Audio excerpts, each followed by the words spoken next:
Apabila benda rahsia boleh nampak tak? Tak boleh nampak. Boleh tahu ke tak? Rahsia. Sehingga ke malaikat pun tak boleh nak catat keikhlasan ni.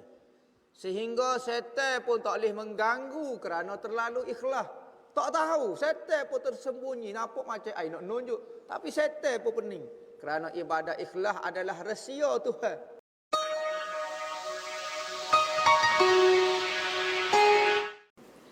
Dia kata ada pun ikhlas dan sidik itu, maka iaitu sifat yang kepujian yang dipuji oleh syarak. Dan tiada diterima oleh Allah Ta'ala akan ibadat seseorang itu melainkan dengan ikhlas. Seperti firman Allah Ta'ala, wa ma umiru illa liya'budullaha mukhlishina lahuddin. Dan tiada disuruh Allah Ta'ala akan mereka itu kecuali kerana berbuat ibadat akan Allah, padahal ikhlas mereka itu di dalam hatinya. Yakni tujuan Tuhan suruh buat ibadat biar ikhlas. Tetapi kalau tak boleh ikhlas nak tinggal ibadat tu, saya tak boleh sebab saya buat tidak ikhlas, maka saya nak tinggal ibadat tu, jangan. Ada orang nak tunggu ikhlas baru buat ibadat. Tak buat ibadat lah. Kalau nak tunggu ikhlas baru buat ibadat, nescaya tak buat ibadat lah. Tetapi katanya ulama, buat ibadat sehingga kita jadi ikhlas. Jangan tunggu ikhlas baru buat ibadat.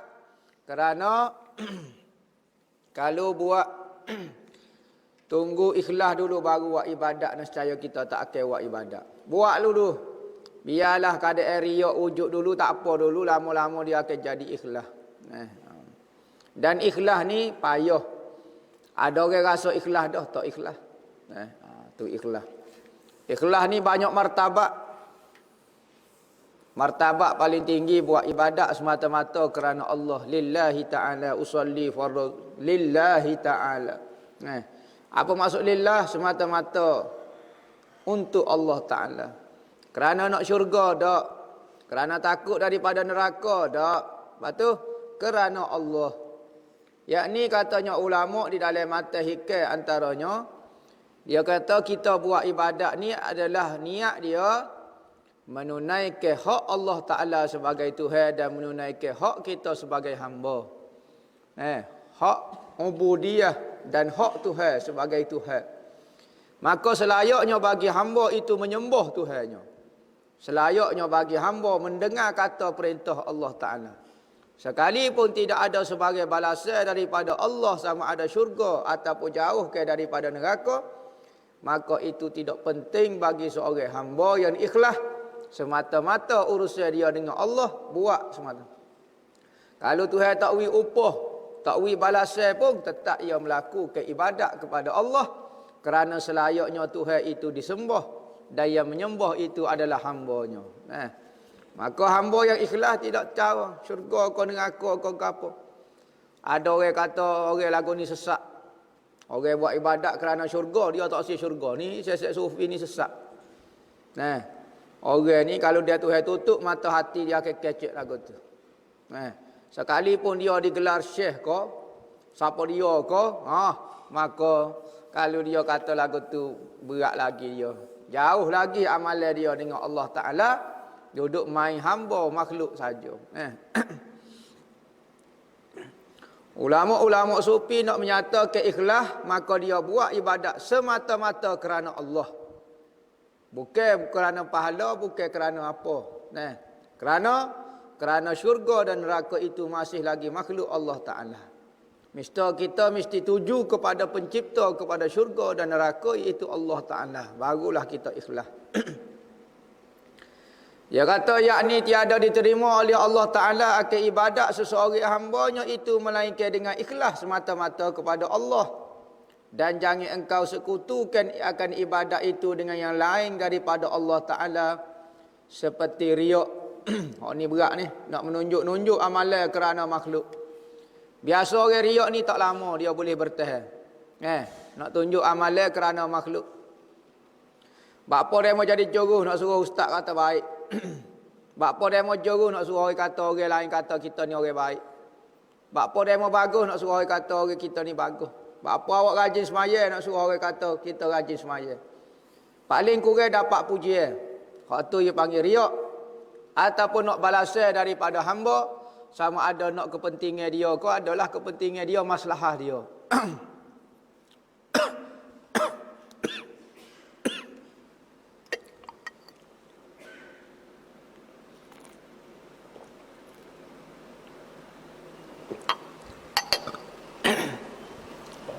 Kedua, sum'ah dan sum'ah.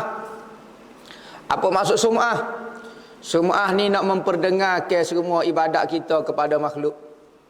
Kita bangun ke apa dia tengah malam, kita berzikir, kita bersedekah, kita ke apa nak memperdengarkan kepada makhluk.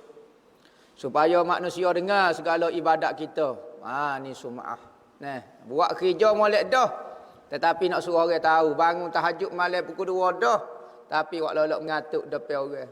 Apabila orang tanya, Allah, tak tahulah gua tahu bangun tahajud semalam. Nak oyak kat orang. Wak muka moyok ya, nak oyak lapar depan orang, nak oyak kata kita ni poso. Hak tu dipanggil sum'ah. Nak memperdengarkan. Manakala riak, mula-mula nak buat tu kerana makhluk dah. Sum'ah ni dia puasa tahajud semalam, masa puasa tu bukan kerana makhluk. Buat kerana Tuhan dah. Tetapi lepas pada buat ibadat, dia lagi setan suruh tipu. Royaklah makhluk. Royaklah ibadat yang membuat ikhlas malam tu kerana Tuhan. Royak kau orang. Sum'ah. Riak ni petai hari lagi kerana makhluk hari. Petai mula-mula lagi. Mula-mula bangun tahajud tu kerana makhluk dah. Mula-mula beri sedekah tu. Mula-mula jadi baik tu kerana makhluk dah. Ni lagu mana? Sum'ah riak ni. Riak tak ada pahala langsung. Ulama kata. Kerana mula-mula ibadat kerana makhluk. Manakala sum'ah ada pahala. Semalam dia tahajud kerana Allah. Tetapi hari ni pula sum'ah. Sum'ah ada kata dapat pahala juga. Sebab dia sum'ah. Lepas tu pahala? Pahala dosa saja sum'ah. Pahala dia ada. Sebab apa? Sebab dia buat kerana Tuhan semalam. Dan ujub. Ujub juga dapat pahala. Sebab apa? Ujub ni dia mari lepas daripada kita buat taat. Kita rajin buat taat, bukan main semangat buat taat ke Tuhan ni. Buat taat ke Tuhan. Ujub. Apabila kita jadi rajin, apabila kita jadi baik, apabila kita jadi orang alim, kita duduk sorang dalam masjid. Tak royak orang. Tak si orang dengar. Tapi rasa heran diri kita. Aku dia. Payah dah nak jumpa lah ni sopo aku ni. Mari duduk mengaji pondok, duduk dalam taat semacam. Ada ilmu, ada apa dia. Sudahlah orang ni. Orang ni panggil ujub. Ujub ni ibadat dia kerana Allah. Tetapi hati dia ada masalah. Ni semua penyakit hati belakang dia. Ni perangai belakang ni. Riak perangai hati, sum'ah perangai hati, ujub perangai hati. Ujub ni duk rasa heran. Aku ni. Kampung aku ni tak ada orang sebaik aku. Tak ada orang sealim aku. Tak ada orang sekeramat aku. Tak ada orang aku hok biasa sekali lah. Dia tak kecek dengan orang, dia tak tunjuk ke orang, duk senyap celah dinding. Nawak duduk koyas orang, ujub. Apa masalah ujub? Hati ada masalah. Ibadat molek dah dia buat. Dia tak ada masalah di ibadat. Hak ni kita duk kecek. Fasa yang ke-6 ni semua perangai hati belaka. Hati masih tak molek dengan Tuhan, maksud dia. Ujub ni dia lupa Tuhan. Apa dia lupa Tuhan? Dia lupa Tuhan beri hidayah, Tuhan beri bimbingan kepada dia sehingga dia jadi orang baik. Sehingga dia jadi orang berjuru. Sehingga dia boleh taat ke Allah Ta'ala. Dia lupa pemberian Allah. Dia merasakan diri dia yang berusaha. Diri dia yang bermujahadah sehingga dia jadi baik. Maka lupa Allah Ta'ala tu hati ada masalah. Maka timbul istilah ujub. Bisa aku. Ni sebuah aku. Aku selalu. Kalau hak molek-molek semua aku. Kalau hak jahat kak. Moga Tuhan takdir dah hamba. Sudah lalu. Dan barang sebagainya. Semua sifat-sifat mazmumah. Yang dibenci oleh Allah. Yang dibenci oleh syarak. Mazmumah. Kita ngaji dah sebelum ni sifat mazmumah. Lah ni sepasuk sifat mahmudah. Ngaji dah sifat mazmumah. Ngaji dah sifat mazmumah. Sudah tak ingat lawan. Lah ni kita ngaji sifat mahmudah dah. Mazmumah lepas dah riak ujuk apa kena buat belaka perangai kita. Kita jurus tara mana. Kalau hati kita tak molek, masalah selalu. Lah ni kita dok kecek bab amalan batin. Amalan kita ni ada dua, amalan zahir dengan amalan batin. Zahir hak luar. Bab semaya, bab gapo, maksiat pun maksiat zahir, maksiat zahir, ibadat zahir. Ibadat batin lawan dia maksiat batin. Maksiat batin hati ada masalah. Batin dia panggil. Maka waktu dipanggil mazmumah dicecah oleh syarak. Mahmudah dipuji oleh syarak. Seperti firman Allah Ta'ala ala lillahi dinul khalis. Artinya adakah tiada bagi Allah Ta'ala agama yang khalis, yang ikhlas. Yakni tiada ada bagi Allah Ta'ala itu melainkan agama yang suci. Tak boleh dicampur aduk ke. Mesti kena ikhlas buat ibadat. Pas tahu mana ikhlas buat ibadat semata-mata kerana Allah. Tuhan nak wi pahala, Tuhan nak wi ganjaran, waktu kelebihan Allah Ta'ala nak wi kita. Haza min fadli Rabbi. Ni semua adalah kelebihan Tuhan yang beri kepada aku. Bukan kerana kebaikan aku, bukan kerana kesungguhan aku, bukan kerana mujahadah aku, semata-mata kasih saya Tuhan nak beri kebaikan kepada aku. Haza min fadli Rabbi. Kata-kata Nabi Allah Sulaiman alaihi salam ni. Haza min fadli Rabbi. Betul? Kata-kata Nabi Allah Sulaiman alaihi salam apabila Allah Ta'ala beri kepada dia banyak. Jadi Nabi lagi, jadi raja lagi, pemerintah yang tak ada orang boleh sehebat Nabi Allah Sulaiman alaihi salam dari sudut pemerintah dia. Dan sabda Nabi SAW di dalam hadisul qudsi, yaqulullahu ta'ala al-ikhlasu sirrun min asrari astauda'tuhu qalba man ahbabtuhu min ibadi. Artinya firman Allah Ta'ala, ikhlas itu satu rahsia daripada beberapa rahsiaku. Apabila benda rahsia boleh nampak tak? Tak boleh nampak. Boleh tahu ke tak? Rahsia. Sehingga ke malaikat pun tak boleh nak catat keikhlasan ni. Sehingga setan pun tak boleh mengganggu kerana terlalu ikhlas. Tak tahu. Setan pun tersembunyi. Nampak macam nak nunjuk. Tapi setan pun pening. Kerana ibadat ikhlas adalah rahsia Tuhan. Apabila rahsia, Tuhan saja yang mengetahuinya keikhlasan. Malaikat hanya tulis, Sianu bin Sianu, Fulan bin Fulan, mari mengaji ilmu. Perak tulis gitu. Pahala dia sekian-sekian. Malaikat hanya mencatat sahaja. Manakala yang memberi adalah Allah. Yang mengetahui hakikat sebenar hanya Allah. Kita baca dah hadis Sayyidina Muaz ibnu Jabal. Muaz bin Jabal, hadis 7 peringkat langit, tapi amalan kita.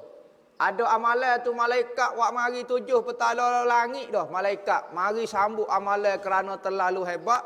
Amalan jihad, amalan gini Mari penuh dengan bercahaya dah amalan tu. Di sisi pandangan malaikat, oh comel dah, terbaik dah.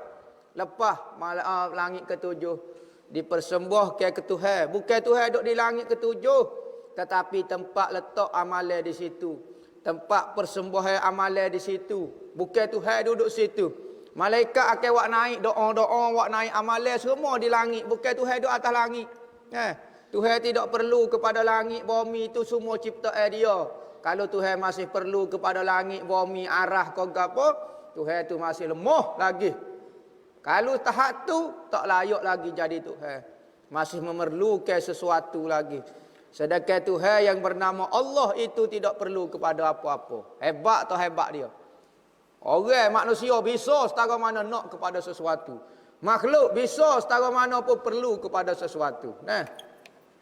Maka apabila rahsia Tuhan, Tuhan saja tahu. Seperti hadis Sayyidina Mu'ah kata, apabila malaikat 7 bertala langit wak naik, maka Tuhan kata, ambil amalan ni, gupa-gupa pekung kepada muka Tuhan dia. Malaikat terkejut. Tak ikhlas lagi setara ni, ya Allah, ya Tuhanku.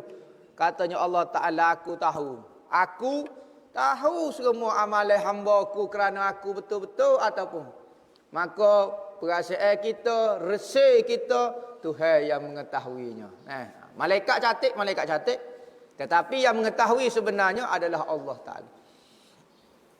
Maka apabila benda ikhlas itu rahsia, maka aku taruh akan dia, akan rahsia aku saat ni, yakni ikhlas dalam hati seseorang yang aku kasih akan dia.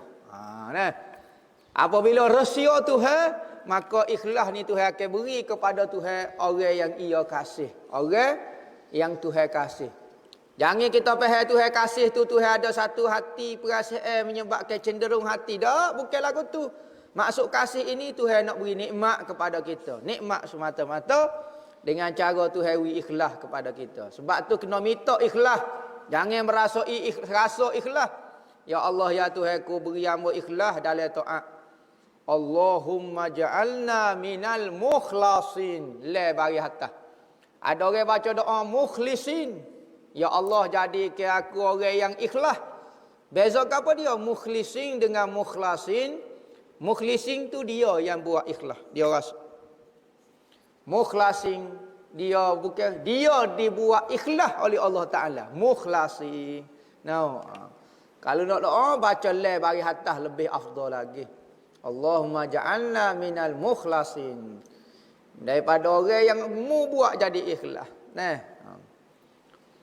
Daripada hamba-Ku. Dan sabda Nabi SAW, akhlisil amal yujzika minhul qalil. Minhul qalil. Artinya ikhlas engkau akan agamamu. Semua urusan agamamu, ibadatmu, apa sahaja ikhlas ke. Maka memadalah akan dikau amal yang sedikit. Sedikit amalan tapi ikhlas belaka. Mana banding dengan amalan yang banyak tetapi tidak ikhlas, tidak ada nilai. Kerana amalan yang ikhlas saja dinilai oleh Allah. Sabda Nabi SAW, Inna Allah Azza wa Jalla la yakbalu minal a'mali illa ma kana lahu khalisan wa ibtigha'a wajhih. Artinya bahawa Allah Azza wa Jalla tiada menerima daripada segala amal melainkan yang ada baginya ikhlas dan berkehendak kerana zat Allah Ta'ala. Jadi Tuhan tak akan terima mana-mana amalan kecuali nak kepada diri dia. Ini orang ikhlas. Tetapi ada orang lagi buat ibadat semata-mata Allah Ta'ala yang menggerakkan dia. Dia tidak merasai dia yang beramal. Dia tidak merasai dia yang melakukan perbuatan itu. Dia semaya. Oh, rajin demo semaya. Oh, bukan saya. Allah Ta'ala yang menggerakkan tangan saya, menggerakkan akal saya, menggerakkan tubuh saya jadi semaya ni. Wallahu khalaqakum wa ma ta'malun. Allah yang menciptakan zat tubuh kamu dan semua perbuatan kamu. Siapa dia yang merasai lagu tu, maka dia tidak ada amalan. Apabila tidak ada amalan, akhirat semua amalan dia tidak ditimbang kerana bukan amalan dia. Bukan amalan dia. Amalan yang ditimbang, amalan yang dihisap kalau amalan dia. Amalan kita rasa kita yang melakukan dia. Kita rasa kita yang sembahyang, kita rasa kita yang puasa, maka semua amalan sembahyang puasa kita akan dihisap. Kalau ikhlas boleh pahala, boleh gapo, kalau tak ikhlas masalah. Tetapi ada orang tidak merasai dia yang beramal. Maka yang dikira adalah peramalan kita, bukan amalan kita tidak kira. Maka apabila seseorang tidak merasai dia yang beramal, maka semua amalan Tuhan berlaku. Maka amalan Tuhan la yus'alun, tidak ditanya. Wa hum yus'alun, Tuhan tidak ditanya, tetapi kamu yang akan ditanya. Maka kalau kita buat ibadat Tuhan yang kita merasai Tuhan yang buat, maka Tuhan tidak ditanya. Maka kalau kita rasa kita yang buat, maka kita yang akan ditanyanya.